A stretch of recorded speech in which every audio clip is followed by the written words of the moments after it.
Clip number 342 انشاءاللہ عز و جل۔ اس کلپ میں سورہ اعراف کی آیت نمبر 35 سے 37 تک کی تلاوت، ترجمہ اور تفسیر قرآن صراط الجنان سنیں گے۔ بسم اللہ الرحمن الرحیم۔ اللہ کے نام سے شروع جو نہایت مہربان رحمت والا ہے۔ یا بنی آدم اما یأتینکم رسل منکم یقصون علیکم آیاتی فمن اتقى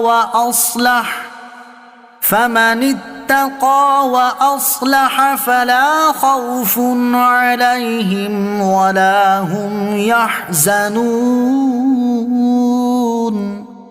ترجمہ: اے آدم کی اولاد، اگر تمہارے پاس تم میں سے وہ رسول تشریف لائیں جو تمہارے سامنے میری آیتوں کی تلاوت کریں، تو جو پرہیزگاری اختیار کرے گا اور اپنی اصلاح کر لے گا تو ان پر نہ کچھ خوف ہوگا اور نہ وہ غمگین ہوں گے۔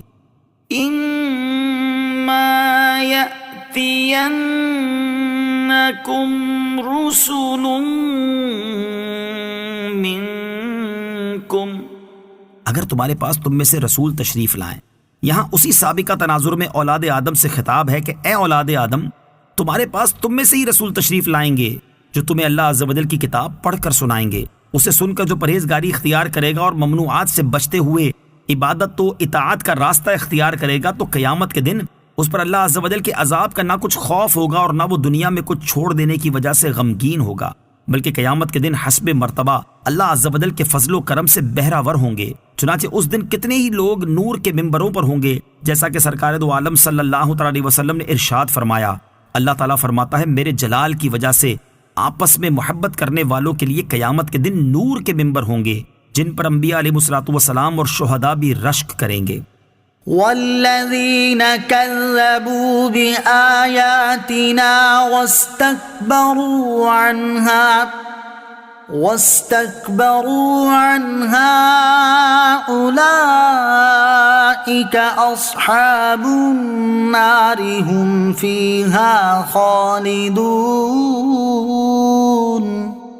ترجمہ: اور جو ہماری آیتیں جھٹلائیں گے اور ان کے مقابلے میں تکبر کریں گے تو یہ لوگ جہنمی ہیں، اس میں ہمیشہ رہیں گے۔ واستكبروا عنها، اور آیات کے مقابلے میں تکبر کریں گے۔ آیات کے مقابلے میں تکبر کا معنی ہے انہیں تسلیم نہ کرنا۔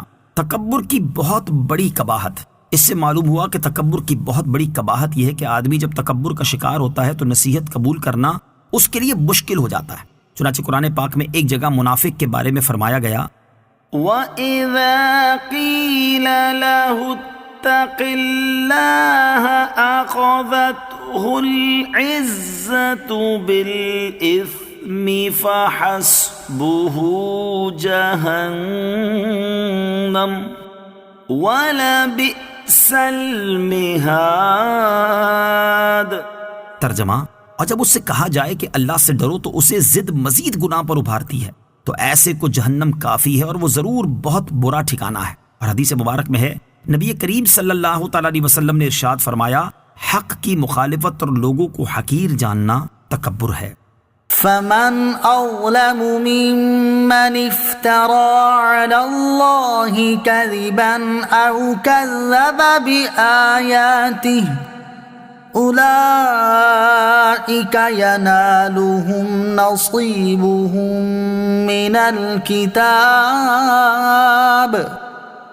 حتى إذا جاءتهم رسلنا يتوفونهم قالوا أين ما كنتم تدعون من دون الله قالوا ضلوا عنا وشهدوا على أنفسهم أنهم كانوا كافرين۔ ترجمہ: تو اس سے بڑھ کر ظالم کون جس نے اللہ پر جھوٹ باندھا، اس کی آیتیں جھٹلائیں تو انہیں ان کا لکھا ہوا حصہ پہنچتا رہے گا، حتیٰ کہ جب ان کے پاس ان کی جان قبض کرنے کے لیے ہمارے بھیجے ہوئے فرشتے آتے ہیں تو فرشتے ان سے کہتے ہیں، وہ کہاں ہیں جن کی تم اللہ کے سوا عبادت کیا کرتے تھے؟ وہ جواباً کہتے ہیں، وہ ہم سے غائب ہو گئے اور اپنی جانوں پر آپ گواہی دیتے ہیں کہ وہ کافر تھے۔ فمن اظلم ممن، تو اس سے بڑھ کر ظالم کون، یعنی اس سے بڑا ظالم کون ہے جو اللہ تعالیٰ کی طرف وہ بات منسوب کرے جو اس نے ارشاد نہیں فرمائی، جو اس نے ارشاد فرمایا اسے جھٹلائے۔ اللہ تعالیٰ پر افطرا کی صورتیں، اللہ تعالیٰ پر افطرا کی مختلف صورتیں ہیں۔ نمبر 1، بتوں یا ستاروں کو اللہ عز و جل کا شریک ٹھہرانا۔ نمبر 2، یزدان اور اہرمن 2 خدا قرار دینا۔ نمبر 3، اللہ تعالیٰ کے لیے بیٹے یا بیٹیاں ٹھہرانا۔ نمبر 4، باطل احکام کو اللہ تعالیٰ کی طرف منسوب کرنا۔ آیات کو جھٹلانے سے مراد یہ ہے کہ قرآن پاک کو اللہ تعالیٰ کی طرف سے نازل کردہ کتاب نہ ماننا اور نبی کریم علیہ الصلوۃ والسلام کی نبوت کا انکار کرنا۔ ینالہم نصیبہم من الکتاب، انہیں ان کے نصیب کا لکھا پہنچے گا۔